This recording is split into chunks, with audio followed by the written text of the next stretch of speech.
Hi all, success അക്കാഡമിയുടെ പുതിയൊരു വീഡിയോയിലേക്ക് ഏവർക്കും സ്വാഗതം. ഇന്ന് എക്സാമിന് ഇമ്പോർട്ടൻ്റ് ആയിട്ടുള്ള കുറച്ച് ബാക്ടീരിയാസിനെ പറ്റി പഠിച്ചാലോ? വരൂ നോക്കാം.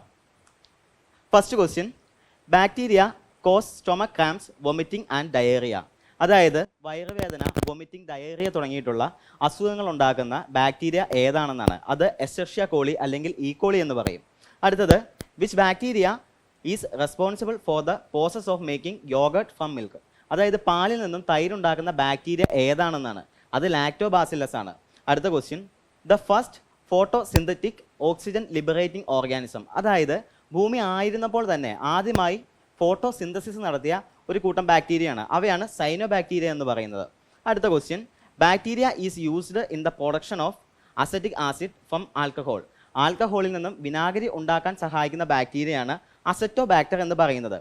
അടുത്തത്, നൈട്രജൻ ഫിക്സിംഗ് ബാക്ടീരിയ. അതായത് പ്ലാന്റ്സിന് നൈട്രജനെ അമോണിയായിട്ട് കൺവേർട്ട് ചെയ്യാൻ സഹായിക്കുന്ന ബാക്ടീരിയയാണ് റൈസോബിയം എന്ന് പറയുന്നത്. ഇനി ഏറ്റവും പ്രധാനപ്പെട്ടിട്ടുള്ള ഒരു പ്രീവിയസ് ഇയർ ക്വസ്റ്റ്യൻ ആണ്, റെസ്പിറേറ്ററി സൈറ്റ് ഇൻ ബാക്ടീരിയ. അത് മീസോസോമാണ്. അപ്പോൾ ഒരിക്കൽ കൂടി നോക്കാം. Bacteria causes stomach cramps, vomiting and diarrhoea. അത് ഈക്കോളിയാണ്. Which bacteria is responsible for the process of making yogurt from milk. അത് ലാക്ടോബാസിലസ് ആണ്. അടുത്തത്, the first photosynthetic oxygen liberating organisms ചോദിക്കുകയാണെങ്കിൽ അത് സൈനോബാക്ടീരിയ ആണ്. അടുത്തത്, bacteria is used in the production of acetic acid from alcohol. Acetobacter ആണ്.